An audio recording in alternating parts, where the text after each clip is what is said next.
Bem-vindos de volta e agora nós vamos falar sobre o conceito. As pronúncias, elas são muito parecidas, mas a gente vai se referir a um e ao outro e vocês vão entender o que é. Vamos começar então do coach. Coach é o profissional que conduz o processo. Cabe ao coach trazer metas, plano de ação, acompanhar o coach, dar feedbacks para a correção do plano, por exemplo, durante o percurso também. Então, ele vai ser essa ponte de apoio, a ajuda no processo que o coach vai estar fazendo. O coach é aquele que passa pelo processo de coaching. Então, ele é o cliente. Então, cabe ao coach refletir sobre a sua missão, valores, visão, objetivos. Cabe a ele remodelar seu comportamento e se alinhar com os seus objetivos, né? Tomar as decisões. Quem toma a decisão é o coach.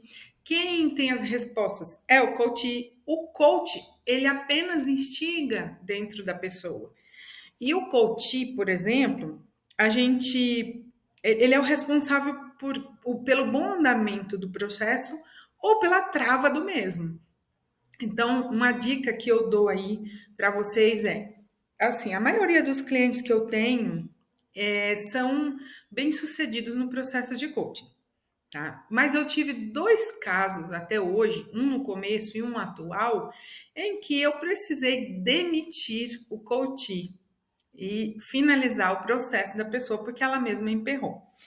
No começo da carreira, foi um caso de uma pessoa que ela estava querendo avançar na vida profissional, porém, ela se deparou com um processo antigo interno que era sobre o divórcio dela. Então, uma simples tarefa que era organizar uma sala, pegar caixa por caixa, tirar, porque ela apresentou dentro do processo que ela mantinha caixas empilhadas na sala dela há muito tempo e ela não conseguia finalizar isso. Aí a proposta foi: vamos uma caixa por dia? Vamos. Na outra sessão, ela chegou com a demanda de que ela conseguiu várias caixas, menos uma. E quando ela abriu, eram as fotos de casamento que ela tinha lá dentro e aquilo mexeu profundamente com ela. O que acontece? Naquela época eu não era terapeuta, então eu não conseguia parar o processo de coaching e trazer ela para terapia, organizar isso e depois voltar para o processo de coaching. Então eu falei, bom, aqui a gente dá uma pausa no seu processo, você vai buscar ajuda terapêutica e depois, se você desejar dar andamento a isso, você volta no processo. Então, foi fundamental para ela o processo de coaching para mostrar para ela que ela tinha essa questão mal resolvida que deixava todas as áreas da vida dela praticamente sem andamento. Por exemplo, desânimo na área profissional, desânimo na vida pessoal, apesar dela já estar no novo relacionamento. Então ela achava que isso já tinha sido resolvido, mas não tinha sido resolvido. Olha que interessante. Outro caso foi de uma outra pessoa que me procurou para o profissional também, porque ela estava dentro de uma empresa e ela não estava satisfeita com a questão do chefe, né? Que, enfim, ela trazia essa demanda que ele estava desrespeitando, e enfim. E aí a gente observou diante do processo que a gente dava uma tarefa e ela não fazia. Uma tarefa simples, que era, vamos lá, vamos montar a sua agenda, porque como ela trabalhava online, ela não conseguia se organizar diante de todo o período que ela tinha, e a desculpa era a filha. Aí ela conseguiu colocar a filha numa creche. Aí a desculpa já era outra, e ela foi trazendo uma demanda de desculpas para não conseguir concluir uma simples tarefa. E aí, nesse meio tempo, ela foi mandada embora, devido a ela sempre desafiar a autoridade, que era um problema que ela tinha, de desafiar a autoridade, que ela não conseguia lidar com isso, e foi sendo constatado que isso era da questão familiar, que ela não conseguia respeitar os pais, né? Ela já tinha problemas com a autoridade familiar e isso se refletia na carreira também.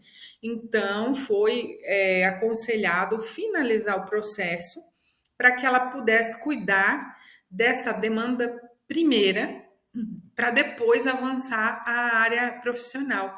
Porque, de alguma forma, mesmo ela conseguindo outro emprego, outra área, qualquer informação que viesse nova, ela iria trazer essa bagagem de a autoridade que está acima dela sempre ser um desafio para ela. Aí, mesmo assim, nós já tínhamos tentado trazer uma possibilidade para ela, com as ferramentas, sobre ela trabalhar por conta própria. E ela conseguiu alguns clientes, porém, o cliente, o fato do cliente trazer para ela uma pergunta ou uma exigência de mudar alguma coisa que ela tenha feito, isso aferia muito internamente, como se ela tivesse com rejeição. Então, esses dois processos são exemplos de como a pessoa ela está tão dentro de uma dinâmica diferente do processo do coaching, que não é o nosso caso, em particular aqui. Agora, existem outros, né, que a gente tem atendido e que tiveram N sucessos aí. Vamos lá. Dois recentes. Um era um estudante de engenharia que ele trouxe uma demanda que a empresa que ele estava tinha falido. E ele estava se vendo como homem, olha o outro papel, né? Como homem, pai de família, ele estava se sentindo muito mal por não estar trabalhando e a esposa trabalhando. E como profissional, né, não estava trazendo, não tinha o dinheiro ali, sendo que a esposa estava sustentando ele e ainda tinha a demanda da faculdade, que ele teve que trancar porque não tinha como pagar. E aí ele veio e a gente começou a fazer o processo para ele conseguir se recolocar no mercado de trabalho. E ele só visualizava a própria cidade, mas a esposa já estava em uma outra cidade, ele não queria abandonar a família, e era muita coisa que ele colocava de porquês. Até no ponto que a gente trouxe ferramenta de relacionamento, falando, bom, agora você está casado, agora você não está mais no seio familiar anterior, você está nesse novo lar que você está constituindo, então ela já está numa outra cidade. Como seria se você tentasse enviar currículo para essa outra cidade que é maior, tem mais possibilidades, enfim. E ele trouxe a demanda. Ah, mas eu não concluí a faculdade. Aí a gente trouxe assim, tudo bem, mas tem empresas grandiosas que elas pagam para o funcionário, ou elas têm algum plano ali para o funcionário para melhorar essa questão de pagamento da faculdade. De repente, é o caso para você. E ele topou, né, trazer essa proposta para a empresa que ele fosse entrar. E ele conseguiu um trabalho justamente assim, onde a empresa concluiu o pagamento da faculdade dele e ele ficou muito contente porque além de terminar a faculdade, ele ainda estava empregado e aí ainda veio uma notícia maravilhosa que quando finalizou o nosso processo foi quando ele conseguiu um emprego. Não é isso? Então, assim, finalizou bem antes do esperado, porque não foram 12 sessões para que isso acontecesse. Foram 3 sessões. 3 sessões ele conseguiu emprego. Então, a gente vê aí que foi em torno de menos de um mês. Menos de um mês. Ele veio 3 vezes, uma vez por semana. A gente ajudou, ele enviou o currículo, o pessoal gostou muito dele e já foi contratado. O segundo caso foi de um outro engenheiro, que já é esse mais velho, né? Ele já, digamos, descartado pelo mercado de trabalho, ele não enxergava que o formato antigo dele, né? Você é engenheiro antigo, engenheiro mecânico, né? Que a garotada agora era o pessoal que mexe com os programas mais atualizados, que ele era muito moroso nos seus processos, então ele foi trazendo essas demandas assim.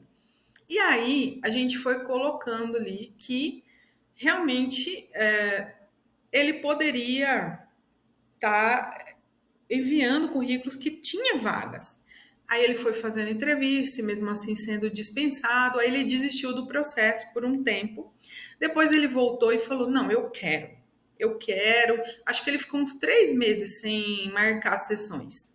E aí depois ele falou: Não, eu quero, porque agora, né, já bateu água no pescoço e a gente já não tem mais o auxílio, né? Então a gente vai precisar aí de realmente arrumar um emprego. Minha esposa, aliás, a esposa dele já tinha conseguido emprego junto com a gente no nosso processo, na área da enfermagem, mesmo com a síndrome de burnout. No caso dela, a gente tratou essa questão primeiro nas terapias, depois a gente fez o processo de coach, ela já conseguiu emprego. E no caso dele, aí ele ficou aí mais moroso. Ele viu que o processo com a esposa dele funcionou, aí ele veio, né? E aí ele veio. E aí depois a gente, durante o processo dele, eu falei para ele: bom, você sabe desenhar lá no SolidWorks, né? Vai fazendo uns desenhos, vai pegando os desenhos por fora para ir te animando, por enquanto, para tendo um dinheiro ali ou outro e tal. E foi isso que foi acontecendo. Algumas pessoas foram contratando ele para fazer um desenho em SolidWorks lá, um projeto de uma peça, alguma coisa assim. E isso estava mostrando o trabalho dele lá dentro da plataforma do LinkedIn, que era justamente onde mostra as qualidades profissionais, é o currículo online ali, né? E aí depois, o que aconteceu? Ele trouxe essa demanda mais uma vez, só a garotada consegue entrar e tal e tal. Aí eu falei para ele, beleza. Eu tinha visto uma reportagem que falava que essa geração agora, geração Z, se eu não me engano, ela é uma geração sem compromisso e que estava sendo difícil para as empresas conseguir fazer com que eles se interessassem em trabalhar. Então, eu estimulei ele a criar uma vaga, trazer uma solução para uma empresa que ele fosse entrar. Por mais que ele fosse velho, digamos assim, aí ele falaria assim: bom, vocês estão cheios de garotada aí. Porém, não tem ninguém para supervisioná-los, para ver se eles estão fazendo o trabalho. E eu, como já tenho experiência, eu posso chegar e olhar, conduzir, ajudar. Ele ficou como se fosse um mentor, como se fosse um gerente, um treinador da garotada, com a experiência dele. E tá entregado até hoje, gente. Coisa mais linda, né? De conseguir através desse processo. Então, assim, eles são muito gratos, me encontram na rua, cumprimentam, são muito felizes, a vida deles financeiros voltou ao normal. Isso já ajudou na questão conjugal, já ajudou em muitos outros sentidos também. Tá? Então, são esses dois exemplos que a gente tem para compartilhar. Espero vocês na próxima aula aí, ainda sobre essa introdução.